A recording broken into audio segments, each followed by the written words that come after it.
Well, hello. How are you doing today? And if you don't know what today is, move this camera here. Today is drum roll, please. First episode of the year, MS Monday. So we have a guest that's going to be on with us today. But let me first tell for those that are watching on YouTube, smash that like button, subscribe. We got some great info, a bunch of videos that's available for you to watch. And so I'm going to go ahead and bring the guest on today. Well, hello, Scott. How you doing, sir? I'm doing great. How about yourself? I am fine. Let me see if my earbuds work so I won't have no lag here. Let's see, give me 1 second. I don't think so though. Never. Okay, testing. One, two, one, two, three, four, five, six.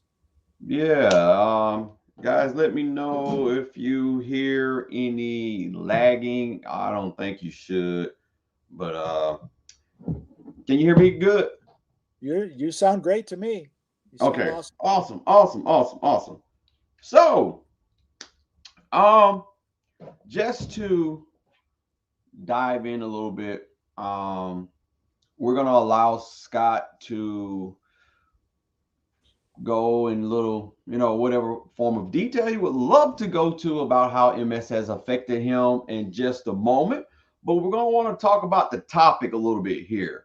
So, Scott, I'm gonna go ahead and let you introduce yourself, and then we're gonna segue into the topic. And I would definitely like to hear your point of view on it as well. And then I'm gonna give you a portion to dive in about yourself. Okay.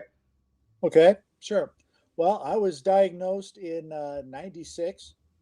Um, back, let's see, I would have been about 34 then. Uh-huh. But thinking back at it, probably had my first symptoms probably in more in '92 when I was 30. Okay. Uh, First kind of seeing little spots in my eyes that kind of were just around.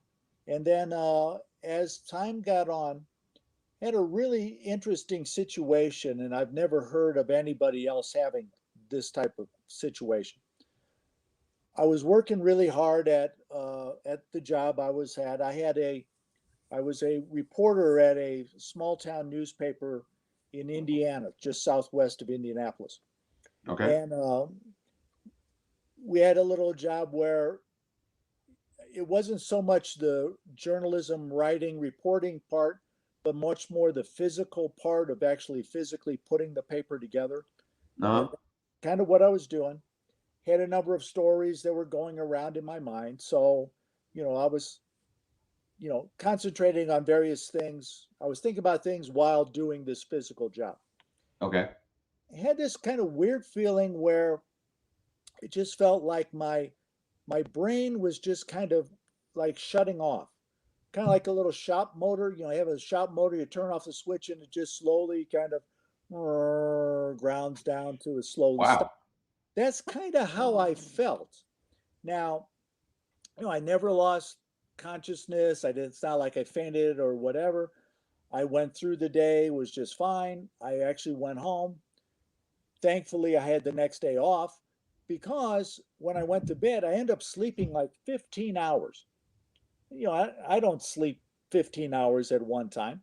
Okay. Uh, but after that time, I happened to notice I was having trouble with moving my legs, you know, especially after I was doing a lot of sports. I was playing basketball, I was doing softball, I was doing a number of other things, but found out that, after time, especially my right leg would get really tired and really kind of start dragging.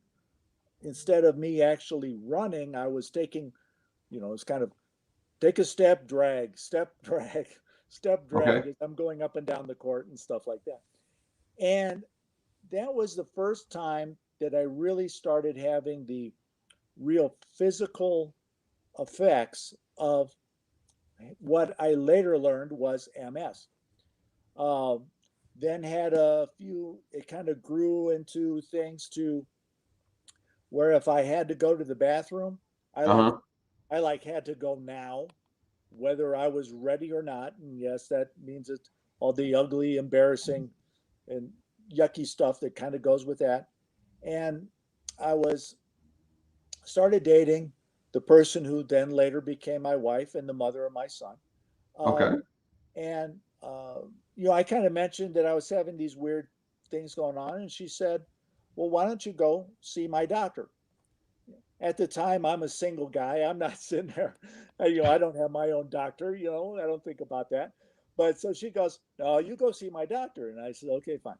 So go to the doctor, and I was mostly telling her about my, the stomach problems, and when as soon as I eat something, I like had to go down. Yeah. And she says, "Well, let's set up this little we'll set up a test for your stomach." And I said, "Okay." And then I also mentioned this little brain thing that happened now a few years before that. And she says, "Well, let's set up an MRI for you also. Since we're doing this general investigation on you, let's see what about this too." And Okay. just so happened that the MRI got to be scheduled before the stomach test, and they said that's where they saw the spots on my MRI. Mm. And they says, "You know what? We think you guys have MS. So we pretty sure that could be the problem for your stomach problems. And um, so we've canceled that test, but we have scheduled you to go see a neurologist that we have here at our hospital," which I did. And he looked over my MRI and said, "Yeah, it really looks like you have MS." Okay. And so I then went to a friend of mine, person I actually went to high school with, who has become a neurologist, and I mentioned it to him, and he said, well, he did more pediatric neurology, but a partner in his office was an MS specialist, Mm. which was great. So I went to her, and she looked it over, and then went to another test, kind of a electrical stimulation test. You put a little sensors on your wrist, and it would make your thumb kind of jiggle back and forth. Okay. And then on your other wrist, and do the same. And then on each of your toes, and on your big toe, and it would just, so you'd spend like 5 minutes with just your toe kind of bouncing back and forth out of control. Mm. But what it was doing was it was sensing the amount of time that sensor went up to your brain and then went back to your sensor. And based on what a normal person would do, mine was much slower. And Okay. said, okay, she agreed that yes, I have MS. So now what are we going to do about it? And then we just moved the step forwards, and now here I am today. So, Wow. I've never heard of that. Someone else just stated, Ms. Ward said she had the same thing, but it was before her MRI. I've never heard of that. So that's weird to me yeah, and kind of interesting. But it's great that you actually start talking about doctors, because this is what the episode is about: doctors and railroading patients into treatments. right, Because and for example of what I mean is, I got diagnosed here in Georgia, and I went from taking the Copaxone to Sabri, and I moved to Mississippi. And so when I got to Mississippi, I had to end up calling Biogen, if I'm not mistaken, right, Biogen, to find out what doctors were giving to Sabri in order for me to go to that specific doctor. Coming to find out, because if you go to a whole nother doctor, they're going to sit up here and say, well, we're going to change you to this medication that we're able to prescribe right, regardless. if you're doing great on that medication or not. Because even with the doctor that I went to, what I was supposed to see, I ended up seeing a nurse practitioner, hands down, great nurse practitioner. Oh, great. But the doctor office was getting ready to move on to a different drug. So even though Tisabri was helping, or I'm not even, I'm gonna say helping. For me, that was my miracle drug. Sure, sure. And so she kept saying, "Hey, probably after a while, we're gonna see about trying you on Lemtrada." And I'm like, "No." It's like, yeah, we're gonna continue with the Sabri, but we're just gonna monitor you and probably eventually switch you over. I'm like, no, no, no, no, no, no. And Yeah. that's like a conversation we just kept having. No. And I end up moving back to Georgia, and my JC virus levels were extremely high. And I started back seeing my previous doctor, and she was like, "Okay, hey, your levels are high. I think we need to come off of Tisabri and put you on something else." And my answer to that was no. Yeah. I love you so much, doctor. You've been such a great help, and this has Yeah. been so great for me. She's like, you know what? I understand that. And seriously, I'm gonna give you a pamphlet. I want you to read it over, and you make the choice. If you want to Sure. stay on it, I just got to let you know we're going to monitor you a little bit more aggressively. And then, if we need to, we're going to shoot you over to this other medication. I had a little bit more respect for that than the doctor just basically saying, okay, hey, we're not going to do this. We're just going to go ahead and do that. Right. And I don't think a lot of patients don't understand it. MS Warriors don't really get the gist of you can go to a different doctor. Yeah.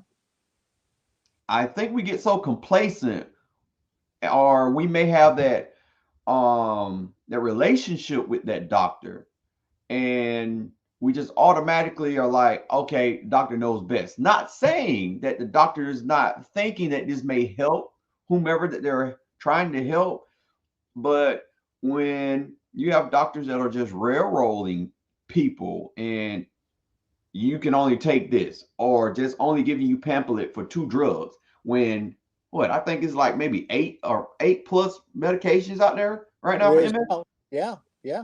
When I started, it was uh back not baclofen, because that's a pill, but it was another shot in Avonex. And I did take Avonex for a while, only because that was once a week instead of every day. And Okay. you know, and that's what I took. And I took that for a while. The major problem was at that time, we're talking late 90s, um, most insurances didn't cover that. That was Mm-mm. actually too new. And I actually had to pay out of pocket. We're talking about $1,000 a month at that time. Wow. And then, thankfully, like most drug companies, I could get onto their own financial program, and so I got a year of my Avonex for free. That was awesome. Yeah. But then the year's over, and then I got to start paying it again. Mm-hmm. And actually, and I am the worst person when it comes to needles. And especially when it's you having to do that yourself. Yeah.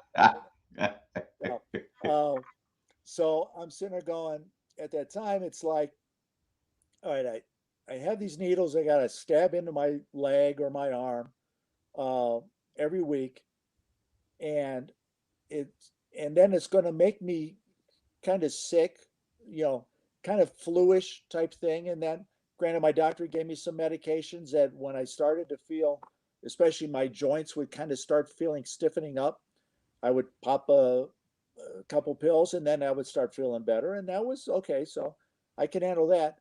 But then I had to start paying $1,000 a month. And then it's kind of the question of, okay, what is really the quality of life that you're going through? Yes. You know, I got to put out $1,000 a month that I really could use for much more important things like food. and I got to jab this steel into my leg. Uh, so so then I just basically stopped it, and I did that Okay. on my own. And my doctor didn't like it. My parents didn't like it. A few other people said I was silly, and I said, okay, but you're not the one who's giving you a shot every day or every week. Um, and so I stopped it. And Did you get worse? well, now I can't go very far without having I use a walker around Okay. my house to keep just really for my balance. And when I go out and about, I use a motorized scooter to get through, like through stores or wherever. Okay. Um, and I can't run anymore. I don't jump. I don't move without having some type of assistance device with me. Okay.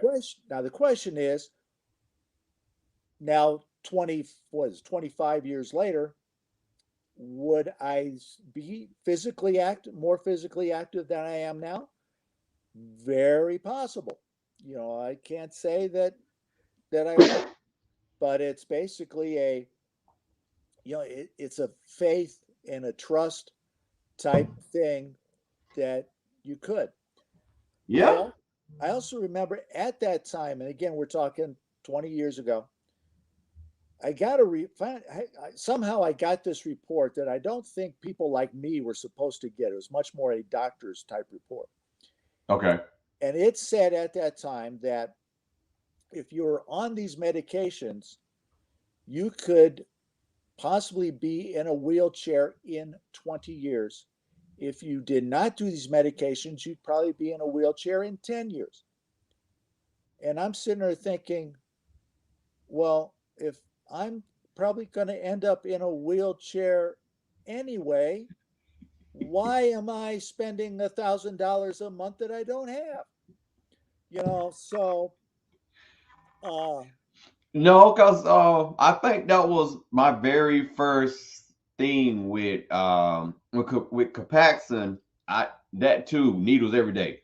I couldn't stand it, and not that I don't like needles. Me and needles are fine. It's just every day having to find the difference. I mean, doing yeah, different spot and all that stuff. It would just became a little tedious. right. But then it didn't work. I went from first stage to second stage within maybe like I want to say 4 to 6 months, and I went from walking to dang near in a wheelchair, then going into the doctor office and doctor office. I no offense, is everybody's preference is different. Me, I want to be able to have a conversation with my doctor. Yeah, A lot of the first doctor I had once I got to Atlanta, it was like this, like dry to the point, yeah. no expressions on the face, no nothing. And he's like, I think the only exciting thing he said was, "We finna get you off the Copaxone and put you on some big guns." After that, it was just so dry. But when they gave me the pamphlets, Yeah. only thing that I could read out was death. That's the only thing that came out at me. Death, death, death. And my ex-wife at the time was like, you need to start reading it like that. But I'm like, these things coming out of it with bold letters, it's a chance. And I've always been that 0.1 person that ends up It's throwing gonna up be or you. whatever when you It's do the stuff. And so, Yeah, yeah. yeah. Now, so you're not on any treatment now. Well, actually, I just now started doing Aquavus. Okay. I actually in March I did my first things with Aquavus, and it's one of those things that, and obviously everybody's kind of got to do it, and you were doing it too. In Yep. that you see a drug, and then you can search in and try to get some information about it. And fortunately, I have a neurologist now who's great, and he will give you this ideas. Well, we have this drug, and this is kind of what it does, and this is how it does it in layman's terms that I can understand. Uh-huh. And if you want to give it a try, well, you can give it a try. Let me know. And at first I said, well, do you have any of your other patients who are doing it? And he says, well, I got a couple. And how are they doing? Well, they're doing all right. Maybe give it a little bit more time. Let's see how they do. And I said, great. So I says, well, how about let's go. I'll wait. I'm supposed to see you in 6 months. Let me ask you then. And I did. Well, he's had more patients and they're doing really good. Okay, I think so. But then it was kind of getting close to the winter time.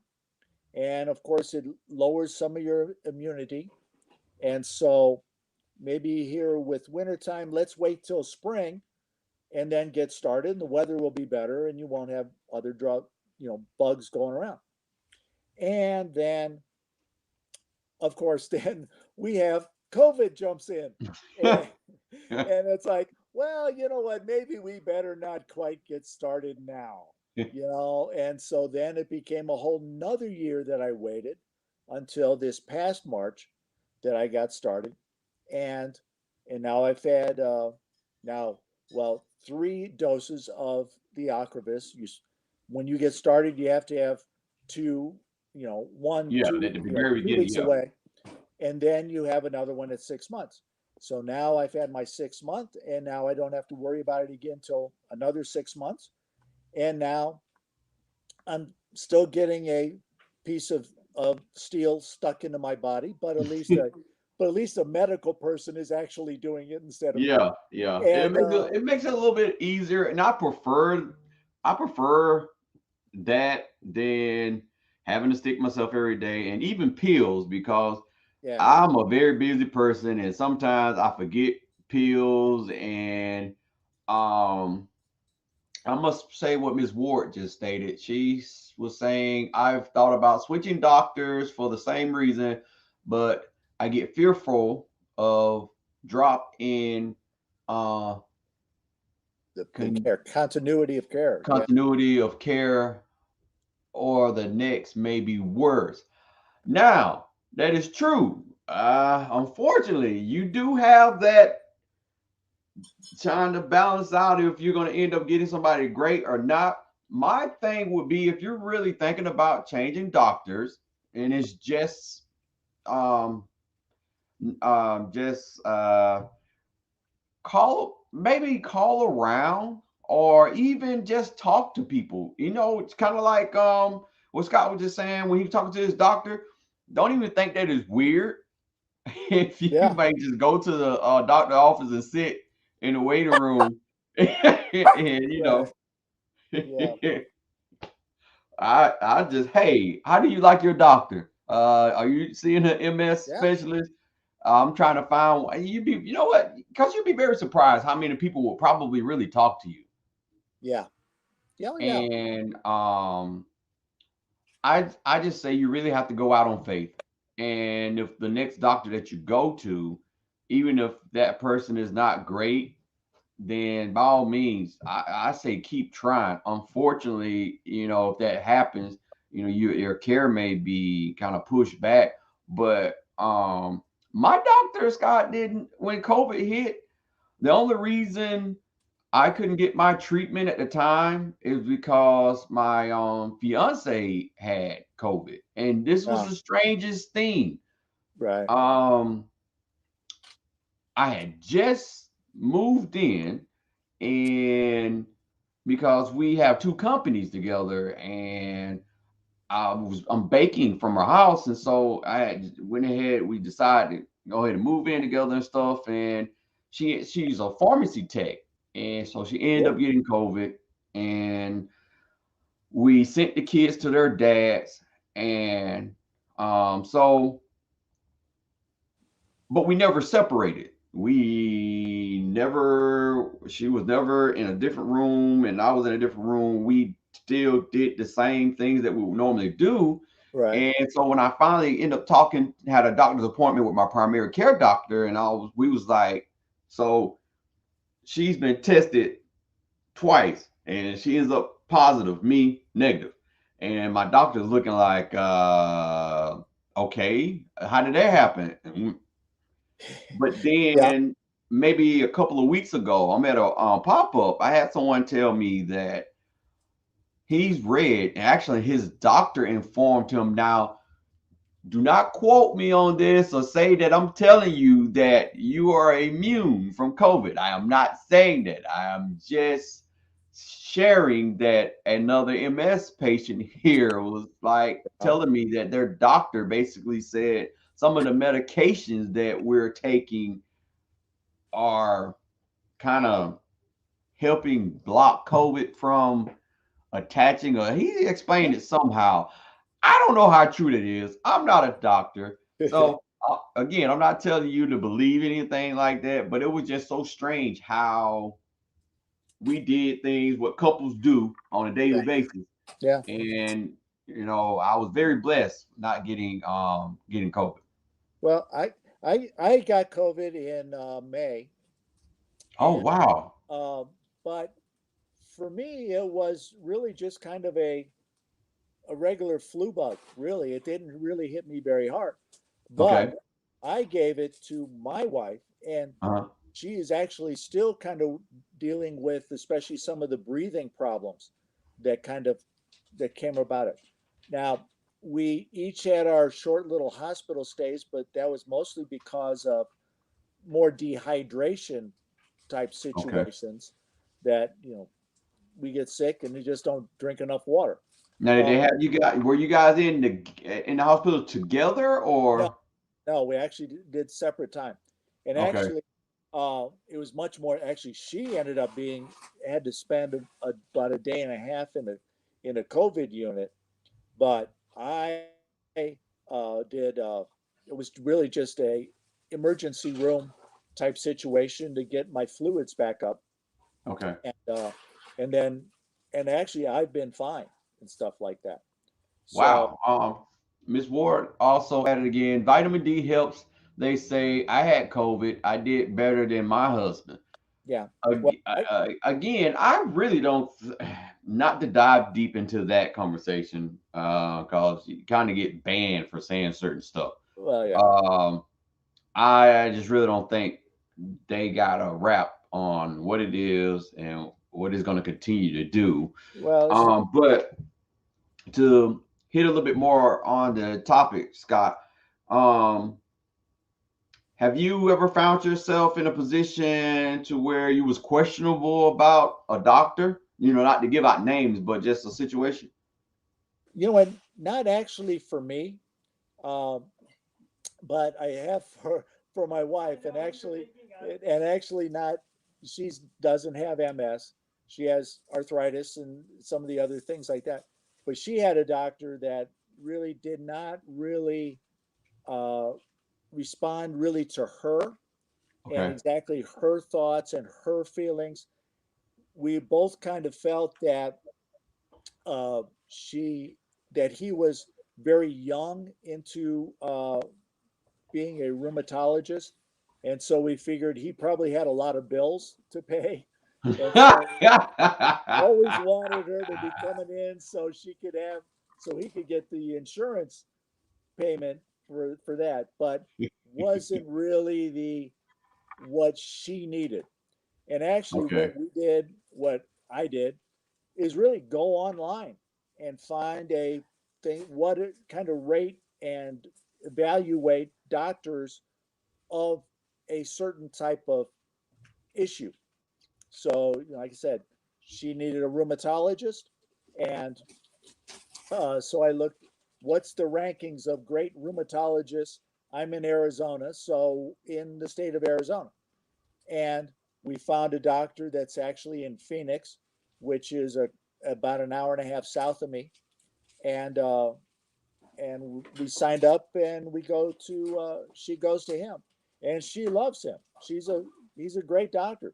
He's been Okay. around forever. He's in He, his 70s. yeah, he's a guy who's in his 70s. He's seen We it kind of all. say we kind of say he's an old school doctor because he doesn't use computers. He's Oh, go wow.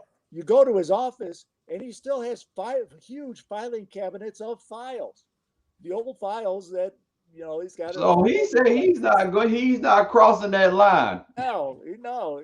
Hey, I've been doing this for however he's been doing it for 70 years, and he's 70 years old, and he this is how I do it, and This is great. Wow.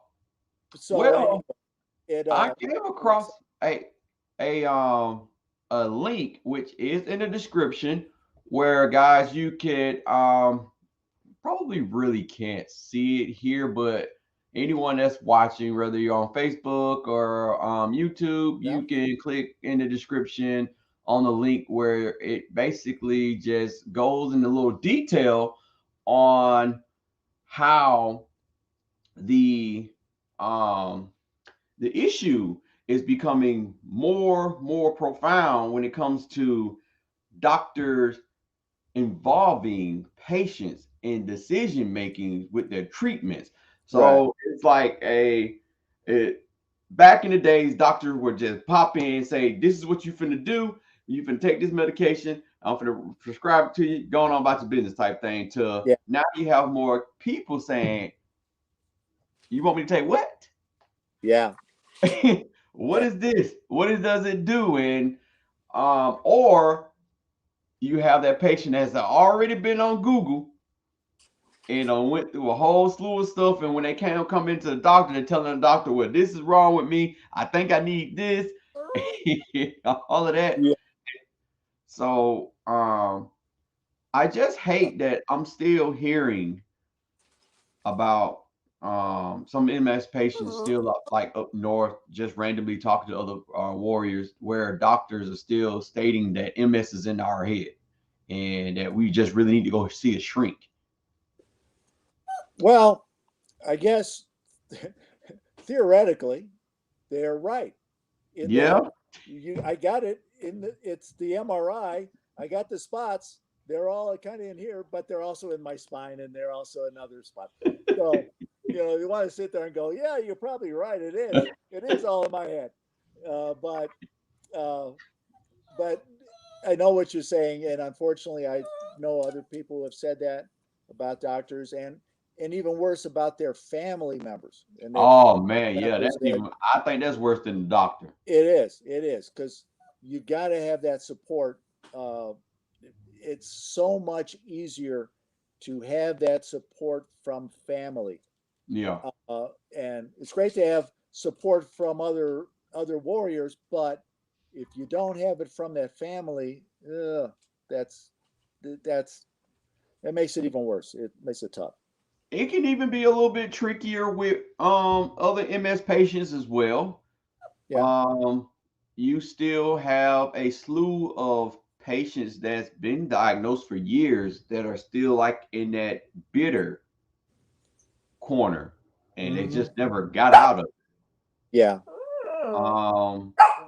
And that saddens me as well. Or you have that patient where they may have been on that same medication for years, and you come out of the woodworks on this. They're looking across the street at the other MS warrior and taking the same medication that they're doing better. And I think in that instance that's when, if you're really wanting to take a treatment, and I'm not telling anybody to stop or change, but just question maybe the treatment that you're on isn't, it might not be working best for you, or it just may, because I'm gonna hit you with where my primary doctor asked me, "Hey, I never met you prior to your symptoms," because I went in one day and I'm normally a high tolerance pain person, and I went in one day like in so much pain, and she had to end up giving me some Lortabs. But she was like, "I've never seen you like that. I know you come in hurting on a daily basis, but not like this." Yeah. And she just asked me to describe, prior to becoming her patient. And so when I went back a couple of weeks later, she was like, "So how's your treatment going?" And I'm like, She's like, "What you mean?"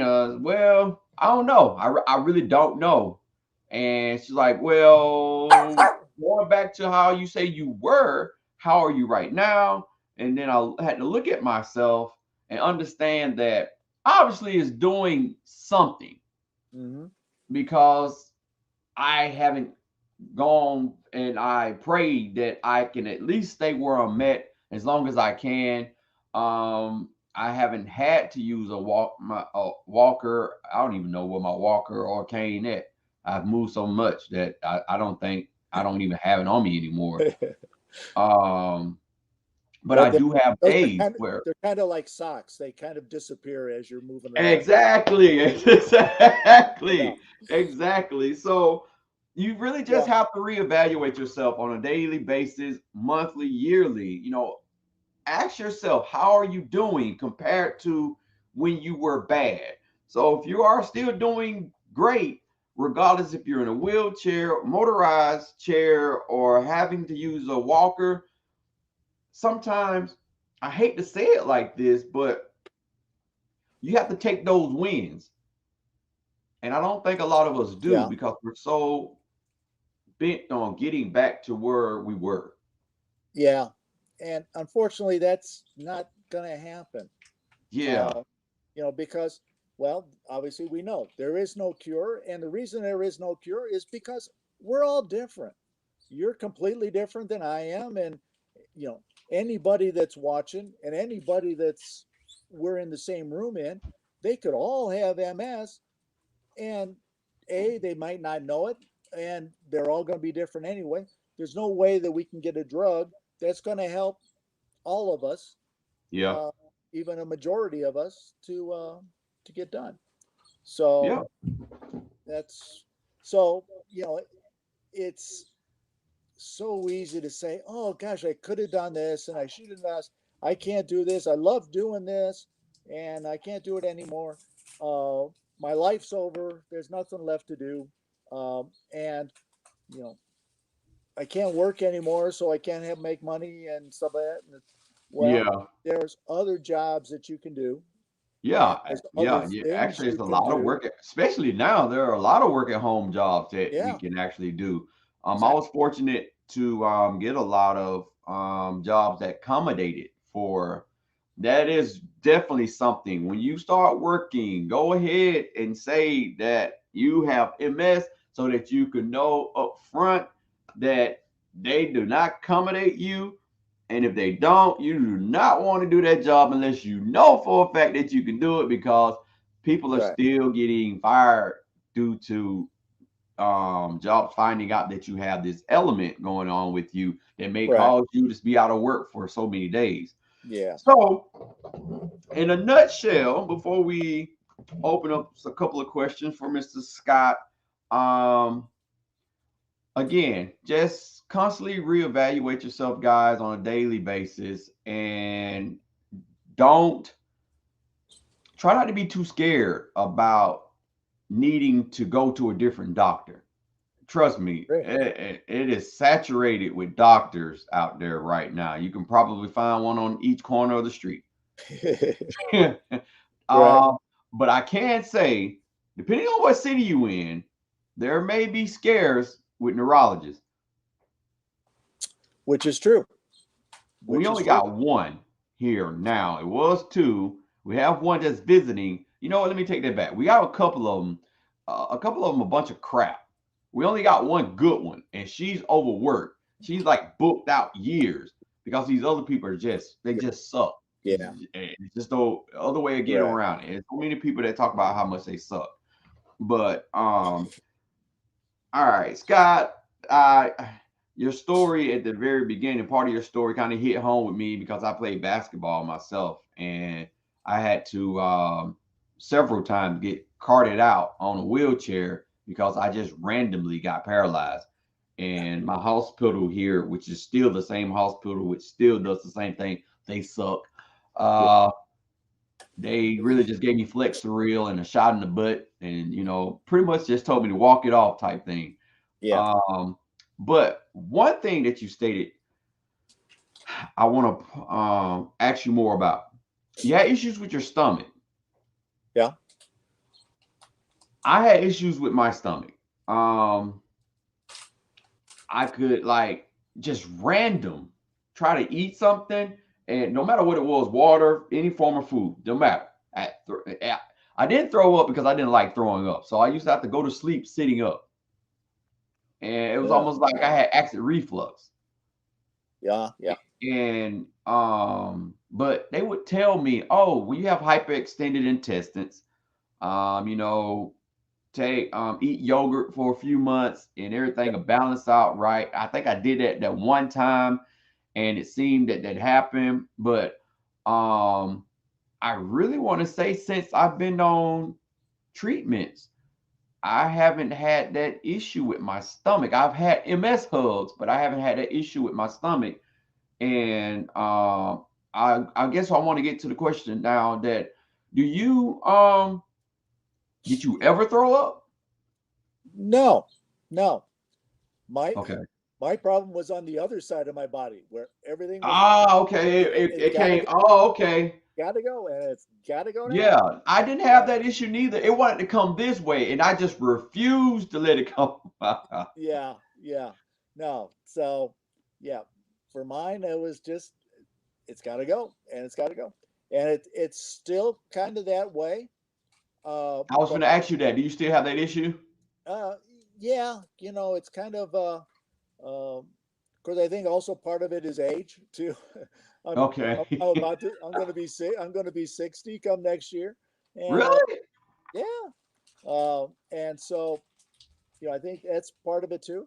But you mentioned like yogurt. I'm not necessarily a big yogurt person, but I also take probiotics, and Okay. I think that uh, taking probiotics every day, um, that the same thing as yogurt is that it helps gives you the right bacterias in your stomach that really break down whatever you take in and gets more and more into your body and into your bloodstream, and thus there is that less waste that the body has to get rid of.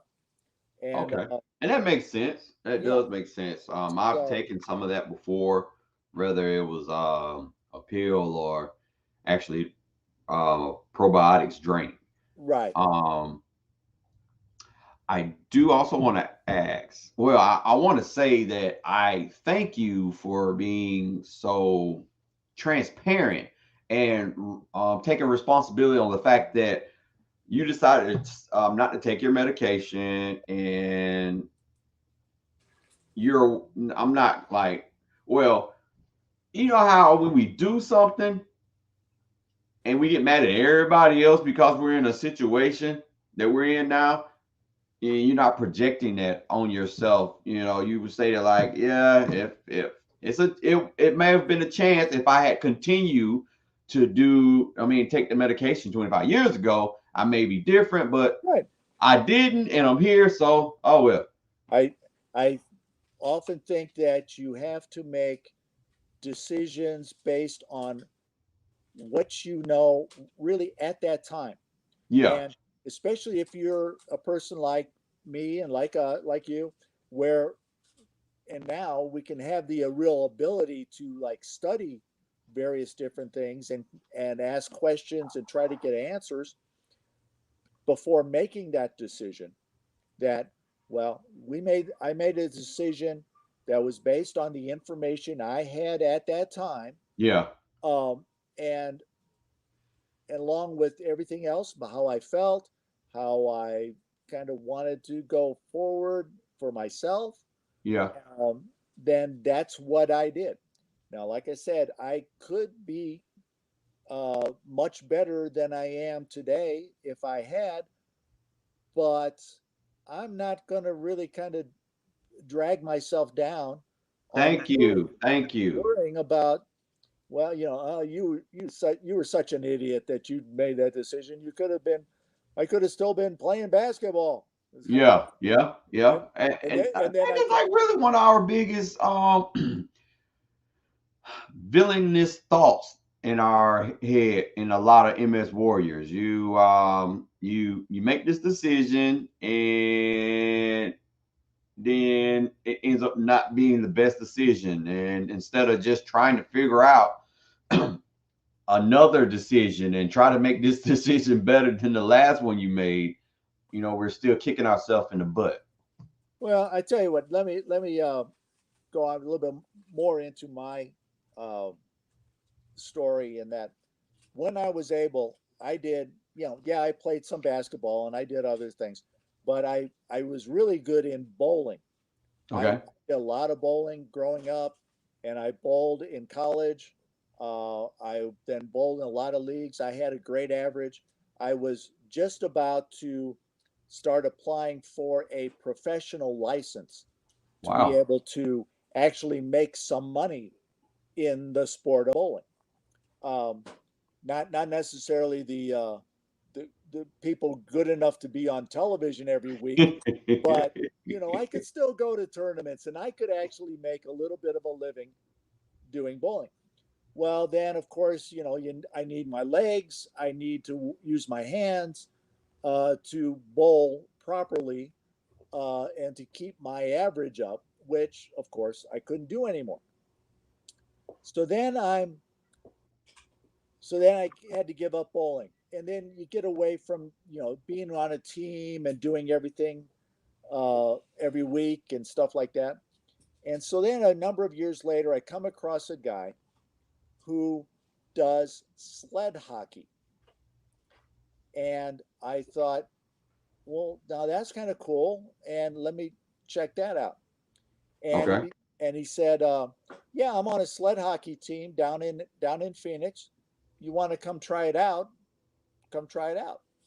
So I kind of have a picture of me here that I can kind of see if I can see. Okay, so this is me on Oh a wow, cool. sled hockey sled. Kind of get the reflection off. Um, Yeah.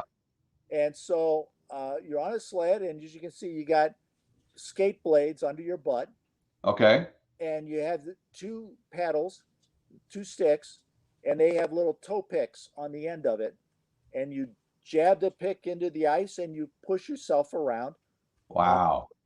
and then you play regular hockey just like you would normally play in a play Wow. as stand-up hockey, just same exact same game, but you're on this sled and that's how you get yourself around. Do well you have you when the last time have you done it? let's see. With COVID, we kind of our season got messed up, Okay. so we haven't actually been on the ice now for a couple of years. But I am on a sled hockey team that's down in Phoenix. It's the Phoenix Coyotes sled hockey team, and Wow. we have we're part of a league, and Oh no, Scott, I lost. No, don't say I lost you. much times, and then I can got myself in, and whoops, that's next page. So, yeah, well, it was a You great know, thing. when you want them to be smart, they're not smart. Yeah, oh, there it is. Um, so we've won our league tournament. Oh dang. We got this nice trophy here, and my name is on that trophy, on the plaques on that trophy twice, because I was on the team two of the leagues, two of the three times that we've won the league, and now I am the oldest, and I am the least talented person on this team, and I am I am completely and unabashedly riding on the coattails of the other guys on my team to sit there and say that I am on this trophy because they did all the work and I did absolutely none of it You know other than what? being on practice. But I um, guarantee you did do something. Yeah, even if it was just motivational, I well, guarantee you did it something. it was that and stuff like that. But so uh, but like I said, I can't. I grew up bowling, and I was so close to being a professional bowler, and I can't do that anymore. And honestly, I miss that. But I had also missed being with teammates regularly and getting the support of teammates and doing the little things that give you achievement. And Yeah. then now I found it with sled hockey. There's always something else. There's a new thing that you can do. And I was told I like I said, I saw my friend. He says, "Come on down, and we'll get you on a sled. You can give it a try." And so I got on a sled. Hardest darn thing I've ever done in my life for a very first time. I was lucky to go push myself from one side of the rink to the other side of the rink. forget about going up and down like you see on a hockey game. I was lucky to go from side to side. I finally get to the side. I gotta stop and rest, and then I go, nah, I gotta stop and rest and go this side. Okay, I gotta stop. But what that ended up making me do was I then got into a gym where I Okay. could work on my arms, the parts of my body that I can actually work out, and which for me, thankfully, is my arms and my shoulders and my back and some of my core, so that now I can actually play hockey like a real hockey team, and you're You really know, playing up and down the ice. not to interrupt, because there's something else you just said here where I think people also don't realize there are other things you can do and you can fall in love with. Yeah, The thing is, you have to go out and try other things. right. Stop thinking that your life just really depends on what you were and what you did prior to being diagnosed. Yeah. Um, I can say the same thing with me in baking. I never thought that I would have a bakery. Uh-huh. I actually didn't really like baking until I started baking, but it's the creativity of me making new desserts and then also seeing people's smiles on their face because how it tastes. So I like the fact that you said that you didn't quit. You allowed yourself to experience something brand new, Sure. and now you like it. Yeah. No, it's yeah, it's a lot of fun, and it's also great to be with other teammates, and having people pushing you and testing you and supporting you, and teaching you and says, okay, well now how try this, and oh come on, you can do that better and stuff like that, and that's So we're kind it's of fun. rounding up at the end here, but Yeah. there's one big question, um, and it evolves around the support. I like the fact that your wife, how you and your wife started your relationship. Were you ever married before? Oh yeah, yeah. I got a few of those under my belt. Unfortunately, I have to say. I have to say there's a few extra notches on that old belt there that but those other times it was actually before my MS type situation. And And see, kudos to her wherever she is in the house. Till I yeah, said thank you, yeah, cause I was married before now as well, and my thing coming out of the marriage was what woman wants to take care of a man, and that was before I got to the position where I am, how I am with walking and abling to be able to do what I'm doing now.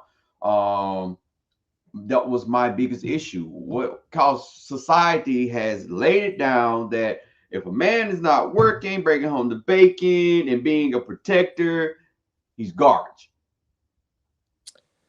and it's I think it's also within us Yes, ourselves too.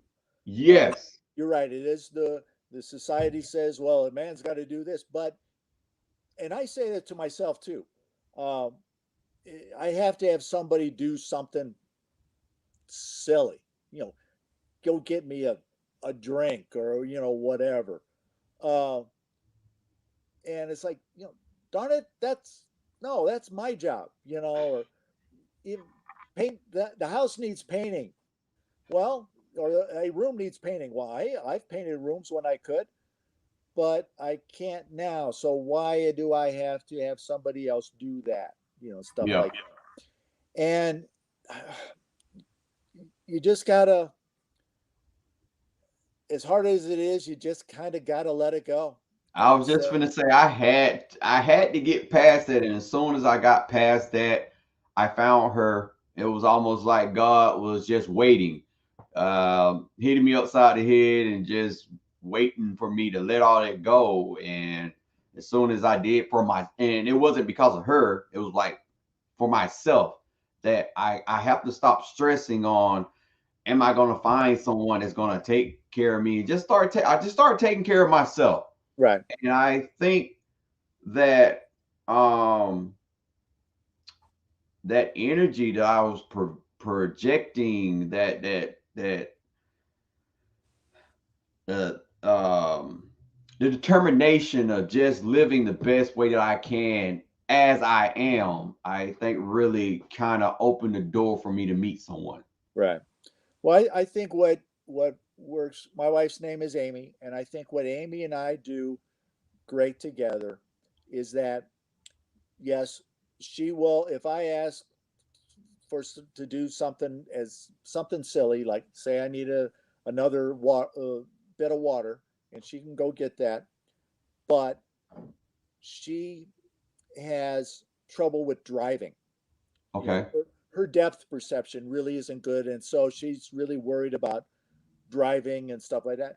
So if she wants to go anywhere, well, I take her, and Cool. and even if it's she likes going to thrift stores. So I'm not always into going to thrift stores, but if she wants to go, okay, I drive her. That's how I help her. And even if I sit in the car and just play on my phone or do games or whatever, or take a nap, which is usually what I do, which is usually what ends up happening. But that's what we do. So I'm doing what is very important in order for to I am helping for her to achieve what she wants to do, and she is doing what I need her to do. We're trading ourselves off. I was gonna say that's passing equal energy to each other, and that's what a relationship's supposed to be. So I commend you on that, and that's pretty much what allows me and my lady, her name's Lisa, to work. It's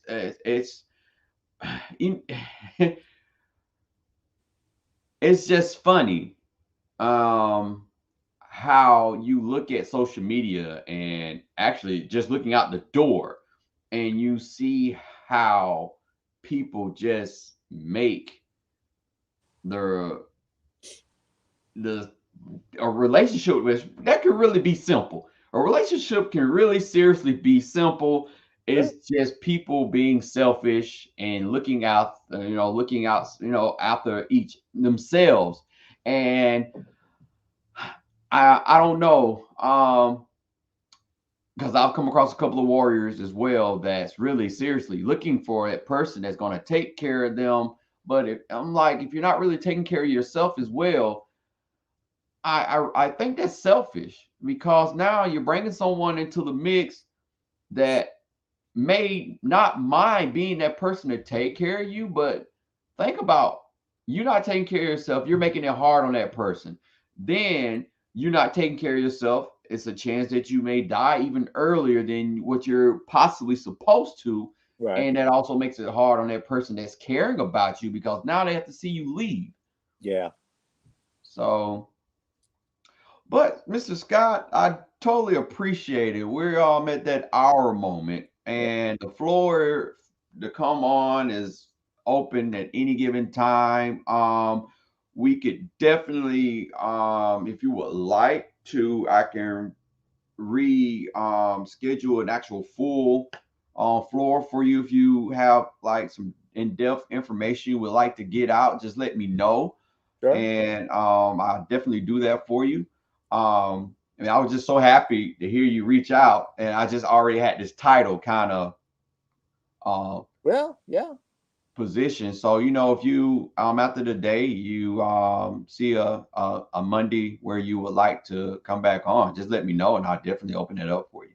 Yeah. Well, hey, let me know what your topic is going to be, and Okay. and then yeah, I'll let you know if maybe I can help you out at any time. Hey, I appreciate it. I don't mind having co-hosts. Yeah. Hey, I can do that too. My. I can do that too.